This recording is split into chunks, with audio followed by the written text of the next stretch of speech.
আসসালামু আলাইকুম viewers, welcome to handy Haque.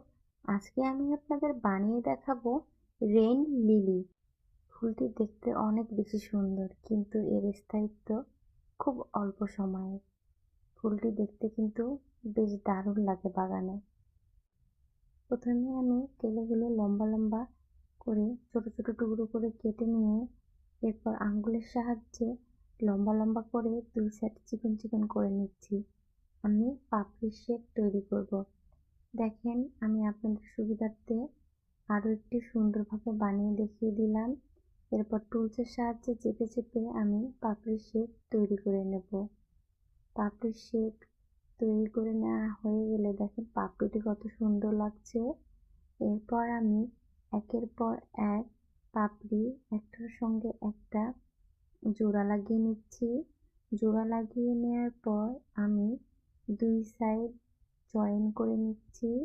Join করে নেওয়ার পর আমি সুন্দরভাবে আঙ্গুলের সাহায্যে চেপে চেপে একদম ফুল তৈরি করে নিলাম। এরপর মাঝে টুলসের সাহায্যে একটু গর্ত করে নিলাম। আপনাদের সুবিধার্থে আমি আরও একটু ফুল তৈরি করা দেখিয়ে দিলাম। দেখেন, আপনারা দেখলেই বুঝতে পারবেন। তারপর মাঝে একটু সাদা কালারের দিয়ে দিলাম। দিয়ে দেওয়ার পর আমি একটি টুলসের সাহায্যে মাছটি একটু গর্ত করে দিলাম। গর্ত করে দেওয়ার পর আমি রেনু তৈরি করব। দেখেন, আঙ্গুলের সাহায্যে আমি একটু লম্বা লম্বা করে নিচ্ছি। করে নেওয়ার পর আমি মাঝের সাদা অংশটিতে রেনু বসিয়ে নিচ্ছি একের পর এক। দেখেন, আমার ফুলটি রেডি হয়ে যাচ্ছে।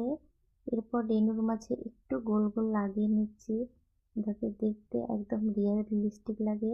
আপনাদের সুবিধার্থে আমি আরও একটি ফুলে একই সেম প্রসেসে রেনু বসিয়ে নিয়ে দেখিয়ে দিলাম। দেখেন ফুলটি কত কিউট লাগছে। এরপর আমি কড়ি তৈরি করে নিচ্ছি। একটু দেখলেই আপনারা বুঝতে পারবেন, সেভাবে বলার কিছু নেই। এই তো আমি ডাল তৈরি করে নিচ্ছি। আমার ডাল রেডি। ডালের মধ্যে আমি ফুলটি বসিয়ে দিলাম। এরপর আমি দেখেন কতটা সুন্দর লাগছে। এরপর একের পর এক আমি পাতা তৈরি করে নিচ্ছি। আপনাদের সুবিধার্থে আমি একটু সুন্দরভাবে দেখিয়ে দিচ্ছি। এরপর একের পর এক টবে আমি ফুল লাগিয়ে নিলাম।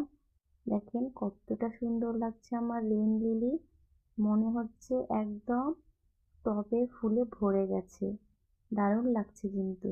আপনারা জানাবেন কেমন হয়েছে আমার রেইন লিলি।